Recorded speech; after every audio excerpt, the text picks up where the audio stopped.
Every one. ഇന്ന് എളുപ്പത്തിലൊരു പനീർ നമുക്ക് ഉണ്ടാക്കാം. എൻ്റെ ഫ്രണ്ട് ഐവിയാണ് ഉണ്ടാക്കുന്നത്. ഇതിപ്പോൾ ഒരു 1 ലിറ്റർ മിൽക്ക് എടുത്തിട്ട് നന്നായിട്ട് അങ്ങോട്ട് തിളപ്പിച്ചിട്ട് നന്നായിട്ട് ബോയിലായിട്ട് വരുമ്പോൾ നമുക്ക് വിനീഗർ ആഡ് ചെയ്യാം. ഒരു 150 ml വിനീഗറാണ് ആഡ് ചെയ്യുന്നത്. നമുക്ക് വിനീഗർ ആഡ് ചെയ്യാം, ഇല്ലെങ്കിൽ നാരങ്ങ നീര് ആഡ് ചെയ്യാം. അപ്പോൾ ഇത് രണ്ടും നമ്മൾ ആഡ് ചെയ്യുമ്പോൾ ആ ഒരു പുളിരസം വരുമ്പോൾ ഈ പാലൊന്ന് പിരിയും. അപ്പോൾ പിരിഞ്ഞ് അത് നന്നായിട്ട് ഇളക്കിക്കൊണ്ടിരിക്കണം. ഇപ്പോൾ ദാ നമ്മൾ 150 ml വിനീഗർ ആഡ് ചെയ്യുകയാണ്. പാല് നന്നായി തിളച്ചിട്ടുണ്ട്. അപ്പോൾ ഇതിലേക്ക് വിനീഗർ ആഡ് ചെയ്ത് കഴിയുമ്പോൾ പാലിങ്ങനെ പിരിഞ്ഞ് തുടങ്ങും. വെള്ളം സെപ്പറേറ്റും നമുക്ക് ആ പനീരും ഇങ്ങനെ ഇപ്പോൾ കിട്ടി തുടങ്ങും. കണ്ടില്ലേ പിരിഞ്ഞ് വരുന്നത്? അപ്പോൾ നമുക്ക് വീട്ടിൽ തന്നെ ഇങ്ങനെ പനീർ ഉണ്ടാക്കാൻ പറ്റുമല്ലോ. കടയിൽ നിന്ന് മേടിക്കേണ്ട ആവശ്യമില്ല, ഒരു പ്രിസർവേറ്റീവിൻ്റെയും ആവശ്യമില്ല. നമുക്ക് തന്നെ നമ്മുടെ ആവശ്യത്തിന് അതുപോലെ ഉണ്ടാക്കിയെടുക്കാം. ഇപ്പോൾ ഇതാ ഇങ്ങനെ നന്നായിട്ട് അതിൻ്റെ വെള്ളവും പനീരും സെപ്പറേറ്റായിട്ട് വന്നിട്ടുണ്ട്. ഇനി നമുക്ക് ഇതൊന്ന് ഡ്രെയിൻ ചെയ്തെടുക്കണം.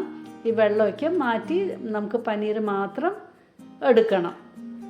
അപ്പോൾ ഇപ്പോൾ അത് നന്നായിട്ട് സെപ്പറേറ്റായി വന്നിട്ടുണ്ട്, വെള്ളവും പിന്നെ നമ്മുടെ പനീരും. കണ്ടില്ലേ എങ്ങനെ വന്നിരിക്കുന്നു എന്നുള്ളത്? അപ്പോൾ നല്ല ടേസ്റ്റിയുമായിരിക്കും. നമ്മൾ വീട്ടിൽ ഉണ്ടാക്കുന്നതിൻ്റെ ആ ഒരു ടേസ്റ്റ് എന്തായാലും ഉണ്ടാവുമല്ലോ, ഫ്രഷ് ആയിട്ടല്ലേ നമ്മൾ ഉണ്ടാക്കുന്നത്. ഇനി നമുക്ക് ഇതിപ്പോൾ ഡ്രെയിൻ ചെയ്തെടുക്കാം. ഇപ്പോൾ നന്നായിട്ട് ഇങ്ങനെ സെപ്പറേറ്റ് ആയിട്ട് വന്നിട്ടുണ്ട്. അപ്പോൾ ഇത്രയും നമ്മൾ ഒന്ന് സെപ്പറേറ്റ് ആക്കി എടുക്കണം. ഇനിയിപ്പോൾ നമുക്കിതാ ഡ്രെയിൻ ചെയ്തെടുക്കാം. ആ വെള്ളമെല്ലാം അങ്ങോട്ട് ഊറ്റി നമുക്ക് എടുക്കാം. പിന്നെ ഇതൊരു 3-4 പ്രാവശ്യം നമുക്ക് കഴുകിയെടുക്കണം. നമ്മൾ വിനീഗർ ചേർത്തുകൊണ്ട് ഇതിനൊരു പുളിരസം ഉണ്ടാവും. അപ്പോൾ അതുകൊണ്ടാണ് നമ്മൾ കഴുകുന്നത്. അപ്പോൾ ഇതാ വെള്ളം ഒഴിച്ച ശേഷം നമ്മളിത് ഇങ്ങനെ നന്നായിട്ടൊന്ന് പ്രസ് ചെയ്ത് കൊടുക്കുക. വെള്ളം കംപ്ലീറ്റ്ലി നമ്മൾ ഡ്രെയിൻ ഔട്ട് ചെയ്യുകയാണ്. എന്നിട്ട് പിന്നെ വീണ്ടും നമ്മൾ ക്ലിയർ വാട്ടറിലേക്ക് ഇട്ട് കൊടുക്കും, ഇത് കഴുകിയെടുക്കാനായിട്ട്. അപ്പോൾ ഇപ്പോൾ ദാ ഫസ്റ്റ് ടൈം ചെയ്തു. ഇനിയിപ്പോൾ ദാ സെക്കൻഡ് ടൈം നല്ല വാട്ടറിലേക്ക് ഇടാൻ പോവാണ്. ഇപ്പോൾ തന്നെ കണ്ടില്ലേ നല്ല തിക്കായിട്ട് കിട്ടിയിട്ടുണ്ട്. അപ്പോൾ ഈ ഒരു പ്രോസസ്സ് നമുക്ക് 2-3-4 പ്രാവശ്യം നമുക്ക് നമ്മുടെ വാട്ടർ ക്ലിയറായി കിട്ടുന്നവരെ ചെയ്യണം.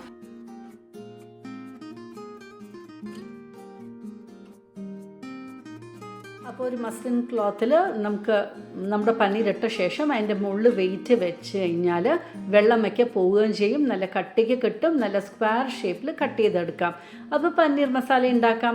അതല്ല ബുർജി ഉണ്ടാക്കണമെങ്കിൽ നമുക്ക് വെറുതെ അങ്ങനെ വിട്ടാലും മതി. അപ്പോൾ തന്നെ നമുക്ക് പനീർ ബുർജി ഉണ്ടാക്കാനും പറ്റും. അപ്പോൾ അത് നമ്മുടെ സൗകര്യം പോലെ ചെയ്യാം. ഇങ്ങനെ ചെയ്യുമ്പോൾ നമ്മൾ 1 ലിറ്റർ മിൽക്കാണ് എടുത്തിരിക്കുന്നത്. നല്ല 200 ഗ്രാം പനീർ സൂപ്പറായിട്ട് നമുക്ക് വീട്ടിൽ തന്നെ ഉണ്ടാക്കാനായിട്ട് പറ്റും. അപ്പോൾ എളുപ്പത്തിൽ നമുക്ക് നമ്മുടെ വീട്ടിൽ തന്നെ പനീർ ഉണ്ടാക്കാം. ഇപ്പോൾ കണ്ടില്ലേ വെള്ളം നല്ല ക്ലീനായിട്ട് വന്നിട്ടുണ്ട്, ക്ലിയർ ആയിട്ടുണ്ട്. അപ്പോൾ ഇതുപോലെ നമുക്ക് ചെയ്തെടുത്തു കഴിഞ്ഞാൽ നല്ല സൂപ്പറായിട്ടുള്ള പനീർ വീട്ടിൽ തന്നെ ഉണ്ടാക്കാം. അപ്പോൾ ഇതുപോലെ ഒന്ന് ട്രൈ ചെയ്ത് നോക്കൂ. വീട്ടിൽ തന്നെ നിങ്ങൾക്കും നല്ല സൂപ്പറായിട്ട് പനീർ ഉണ്ടാക്കാനായിട്ട് പറ്റും. അപ്പോൾ എൻ്റെ ഫ്രണ്ട് ഐവിയാണ് ഇത് പറഞ്ഞു തന്നത്, ഇത് ഉണ്ടാക്കുന്നതും. നിങ്ങൾക്ക് ഇഷ്ടമായി കാണുമെന്ന് വിചാരിക്കണം. Thank you for watching my YouTube channel.